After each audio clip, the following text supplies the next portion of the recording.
Assalamualaikum warahmatullahi wabarakatuh. Kami dari kelompok 8 akan mempresentasikan tentang pembelajaran perkembangan internet dalam pembelajaran PAI. Nah, di sini yang pertama kami akan membahas tentang definisi internet. Apa sih internet itu? Internet merupakan kependekan dari Interconnected Networking atau International Networking, yaitu kumpulan yang sangat luas dari jaringan komputer besar atau kecil yang saling berhubungan dengan menggunakan jaringan komputer yang ada di seluruh dunia. Nah, salah satu yang memanfaatkan jaringan internet itu berkaitan dengan proses pembelajaran adalah e-learning. Adalah wujud penerapan teknologi informasi di bidang pendidikan dalam bentuk sekolah maya. E-learning merupakan usaha untuk membuat sebuah transformasi proses pembelajaran mengajar di sekolah dalam bentuk digital yang dijembatani oleh teknologi internet. Nah, di sini itu komputer yang terkoneksi dengan internet tidak saja menjadi media, bahkan menjadi sumber dalam pembelajaran. Dari perkembangan teknologi, orang bisa bertukar berbagai informasi dari yang hanya jaraknya dekat sampai jarak jauh. Dan selanjutnya, pembelajaran sebagai besar, guru kita lebih cenderung menanamkan materi pembelajaran yang bertumpu pada satu aspek kognitif tingkat rendah. Nah, tuntutan masyarakat yang makin besar terhadap pendidikan serta kemajuan ilmu pengetahuan dan teknologi membuat pendidikan tidak mungkin lagi dikelola hanya dengan melalui pola tradisional. Pemanfaatan teknologi dan internet untuk kegiatan pendidikan perlu dalam rangka kegiatan belajar mengajar. Dan yang selanjutnya itu yang B, pengertian pembelajaran PAI. Nah, di sini itu pembelajaran menurut bahasa adalah mengajar atau mendidik. Pembelajaran adalah suatu proses penciptaan lingkungan yang memungkinkan terjadinya proses belajar. Belajar dalam pengertian umum adalah aktivitas peserta didik dalam berinteraksi dengan lingkungan yang menghasilkan perubahan perilaku ke arah yang baik. Nah, pembelajaran berbasis multimedia adalah pembelajaran menggunakan media untuk membantu pencapaian perubahan perilaku yang lebih baik dengan cepat dan bermakna. Sebagai upaya membuat peserta didik dapat belajar, terdorong belajar, mau belajar, dan tertarik untuk terus-menerus mempelajari apa yang teraktualisasikan dalam kurikulum agama Islam sebagai kebutuhan peserta didik secara menyeluruh yang mengakibatkan beberapa perubahan yang relatif tetap dalam tingkah laku seseorang baik dalam kognitif, efektif, dan psikomotorik. Pembelajaran PAI sangat penting dalam membentuk dan mendasari peserta didik. Dengan penanaman pembelajaran PAI sejak dini, diharapkan mampu membentuk pribadi yang kokoh, kuat, dan mandiri untuk berpedoman pada agama Islam. Oke, selanjutnya yaitu yang ketiga, apa manfaat internet dalam pembelajaran PAI? Di era globalisasi dewasa ini sedang mempengaruhi sosial budaya masyarakat Indonesia umumnya, khususnya pendidikan Islam di sekolah-sekolah. Manusia tidak bisa menghindarkan diri dari proses globalisasi tersebut, apalagi jika ingin survive dan berjaya di tengah perkembangan dunia yang kompetitif di masa sekarang dan masa yang akan datang.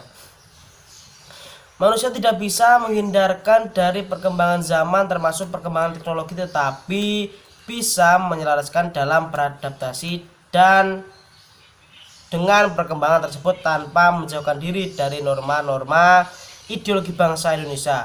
Ini artinya untuk memasuki perkembangan globalisasi dan teknologi yang marak dan dengan persaingan dan tantangan, seseorang bisa menyesuaikan diri dengan perkembangan tersebut dengan catatan mengembangkan ilmu pengetahuan dan teknologi serta tidak meninggalkan ideologi kebangsaan dan ideologi Islam sebagai pegangan.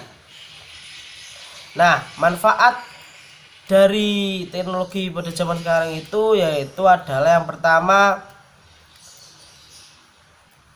tersedianya fasilitas moderating di mana guru dan siswa dapat berkomunikasi secara mudah melalui fasilitas internet secara reguler dan kapan saja kegiatan berkomunikasi itu dilakukan dengan tanpa dibatasi oleh jarak, tempat, dan waktu. Dan yang kedua yaitu guru dan siswa dapat menggunakan bahan ajar setiap saat dan mana saja kalau diperlukan, mengingat bahan ajar tersimpan di komputer. Nah, yang ketiga yaitu guru dan siswa dapat menggunakan bahan ajar dan petunjuk belajar yang terstruktur dan terjadwal melalui internet, sehingga keduanya bisa saling menilai sampai beberapa jauh bahan ajar dipelajari. Dan yang keempat yaitu bila siswa memerlukan tambahan informasi yang berkaitan dengan bahan yang dipelajarinya, ia dapat melakukan akses internet secara lebih mudah. Yang kelima yaitu baik guru maupun siswa dapat melakukan diskusi melalui internet yang dapat diikuti dengan jumlah peserta yang banyak, sehingga menambah ilmu, pengetahuan, dan wawasan yang lebih luas. Yang keenam, berubahnya peran siswa dari yang biasanya pasif menjadi aktif. Yang ketujuh, relatif lebih efisien, misalnya bagi mereka yang tinggal jauh dari perguruan tinggi atau sekolah konvensional, bagi mereka yang sibuk bekerja, bagi mereka yang bertugas di kapal di luar negeri atau sebagainya, seperti itu. Jadi yang luas-luas ya. Dan yang keempat, yang terakhir yaitu pengaruh perkembangan internet. Pengaruh perkembangan internet di sini yaitu penggunaan internet untuk keperluan pembelajaran yang semakin meluas, terutama negara-negara maju, merupakan fakta yang menunjukkan bahwa dengan media ini dimungkinkan diselenggarakannya proses pembelajaran yang efektif. Nah, kemudian dari manfaat-manfaat yang dapat diambil dari internet tergantung oleh orang atau perusahaan yang memanfaatkan media internet. Bila internet itu disalahgunakan dalam pemanfaatannya, maka akan timbul dampak negatif yang tidak diinginkan secara umum. Internet memiliki dua dampak: pertama dampak positif dan kedua dampak negatif. Pengaruh positifnya adalah pengaruh yang bernilai baik, seperti pengaruh positif dari internet. Perkembangan cara pengajaran juga berbeda dengan didukungnya teknologi, yaitu internet sebagai penyampaian pembelajaran yang dulu ceramah sekarang sudah bisa dengan gambar-gambar atau video. Itu dari sisi positifnya. Yang kedua